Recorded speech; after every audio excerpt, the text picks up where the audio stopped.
Mr. Raphael, Yeah. good morning. Good morning to you.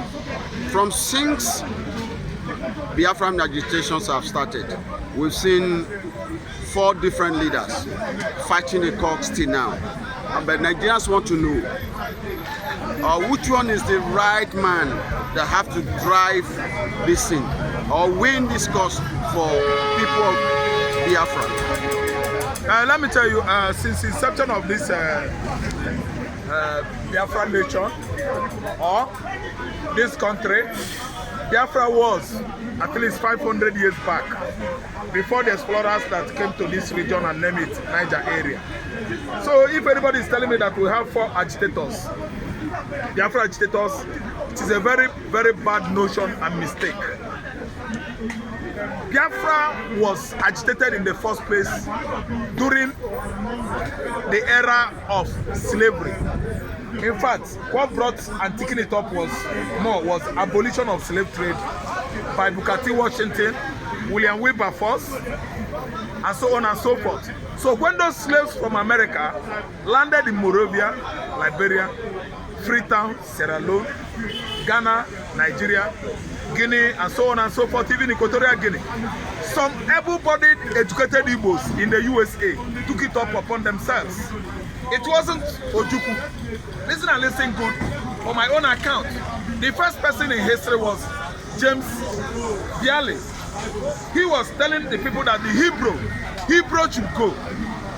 Agitation for Biafra for Hebrew nation to be a separate nation. Hebrew, I mean, is Igbo. Igbo before was called Hebrew. We are the Hebrew, and from Hebrew you get Hebrew. Before there was a time they call it Hebo.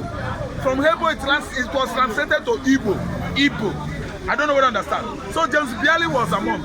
After James Bialy, there's an Igbo man from Texas that came here, a young man, and settled in Nigeria. He was an Igbo man. He agitated for what? The same Biafra. Bialy agitated for Igbo separate nation. This guy from Texas agitated for Igbo nation, Biafra. Then Ojukwu was not the only person that took it upon himself for Biafra. There were many Ijos, yes, Ijos in the past that agitated for Biafra. Biafran language is not Igbo name. That name was given by the Portuguese and the Ijaw nation. I don't know what to understand. Biafra meaning the ethnicities, ethnic group residing along the coastal line from Guinea, Bight of Guinea, down to Bight of Bonny, if not Bight of Benin. Are you listening to me? Those are the people that are called Biafran people. It's not Igbo. So people are just coming out, talk nonsense against Igbo man, talk rubbish about Ojukwu, start selling Nnamdi Kanu so wrongly. Because of what? Transportation of jealousy. I won't use the word envy. Because with jealousy, you can attack and enjoy the so-called person you are envying. That's why jealousness should come in. It wasn't Ojukwu. It wasn't Nnamdi Kanu. What do you expect Mr. Ojukwu to do?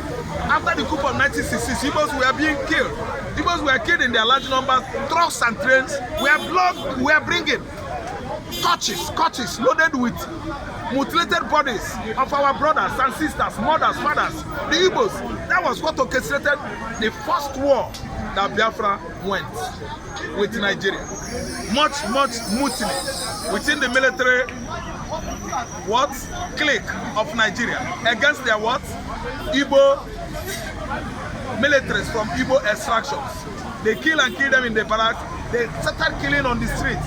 The Hausa Fulanis, they came out and launched what is called absolute extermination of Igbo race from Nigeria. They killed and killed. Still, yet we are here today.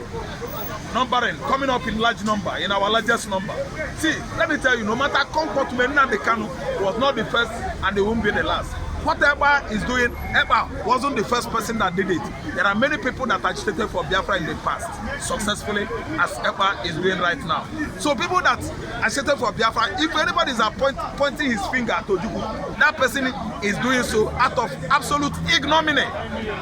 Yes, lack of knowledge, lack of information. Most of them are history blind because Fulani doesn't want history in our university. As a curriculum, Fulani stop history so that you won't know where you come from.